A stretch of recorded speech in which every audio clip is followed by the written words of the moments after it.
Next up, we are going to be establishing relationships. So let me tell you exactly what we need. When my animator selects L finger control and starts messing with thumb bend 1, like so, I literally want, index bend 1.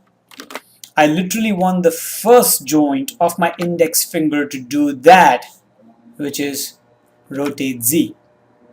Okay, so I want index bend 1 on the controller to control rotate Z of the joint. And to make that happen, I'm going to use the connection editor. Okay, so let's go ahead and open up our connection editor, load up the controller on the left and the joint on the right hand side. And once again, index bend 1 should be controlling which rotate was that? Do you remember? It was rotate Z, isn't it? Rotate Z it is. So rotate Z.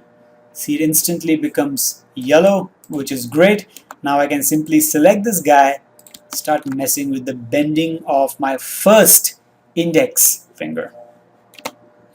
Let me load the second finger, the second digit in, or the second joint in of my index finger, and I know that index bend 2 on the controller is going to be controlling the rotate Z of that guy, like so. So now I have index bend 1, control Z, index bend 2, which is the next joint. Now let's do the third one too. Index bend 3 should be controlling rotate Z of that joint. So index bend 1, index bend 2, index bend 3, and together we can curl the finger in and out. Let's do the same thing to the middle finger. Mid bend 1, rotate Z. Next joint, reload right, mid bend 2, rotate Z. Next up, reload right, mid bend 3, rotate Z. So now even my middle finger together should be able to work just fine. Let's finally do the pinky. Of course not finally, because we also have to do the thumb. Pinky bend 2 and pinky bend 3. Right, so now in fact I can select all of these and I can curl the finger in, which is fantastic. Let's do the thumb as well. So here's my thumb bend 1, thumb bend 2, thumb bend 3. Okay, so thumb bend 1, 2, 3 means I should be able to do this, which is great. Now thumb spread is supposed to allow me to do this, which is control the rotate Y of that particular joint, which is thumb 1 joint. So let's load that back in. Thumb spread should be controlling rotate Y.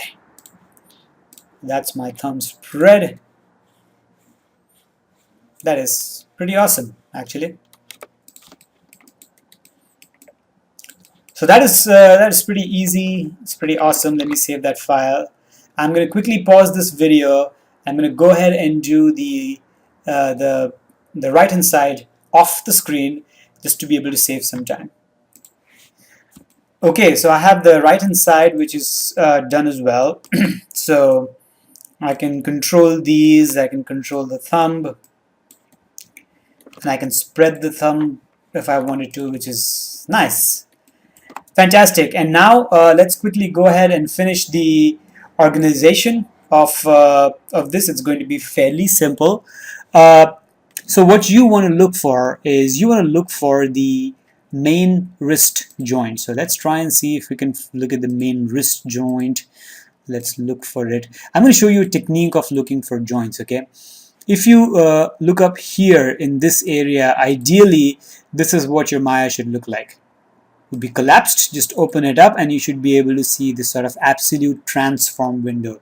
Just click on this guy and change that to select by name, and now you get a field like that.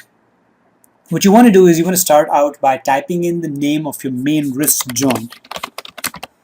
That's your main wrist joint with the right case and everything. You press enter and there it is. And now to simply find it, hover on top of the outliner, press F, and that's your main wrist joint. Okay, you're going to do the same thing with your R wrist joint as well. You see that I've made a typo here because this needs to be an underscore. See what happens when I press enter? It says not found or something like that. So let me just an underscore, and there it is. And there's my right hand side main wrist joint. So here's what you want to do. Your palm joint, left hand side palm joint, is going to be parented to the left hand side main wrist joint. Just P it, and there you go. It's a nice little connection right there. Same thing over here. Right hand side palm should now go into right hand side wrist joint, P. Finally, we've got these two finger controls, and you want them to sit on top right there all the time. So just parent constrain them to the main wrist joint. So wherever the main wrist joint goes, the finger control pretty much goes with it. Remember, the finger control is following the main wrist joint. So the main wrist joint becomes the boss, finger control becomes the subordinate, constrain, parent. Main wrist joint becomes the boss, finger control becomes the subordinate, constrain, parent. And finally, these two now can be simply moved into the control group. And that is pretty much the end of the finger setup. There you go. I can move it in like that. I can rotate it. So that is pretty much the end of the finger setup.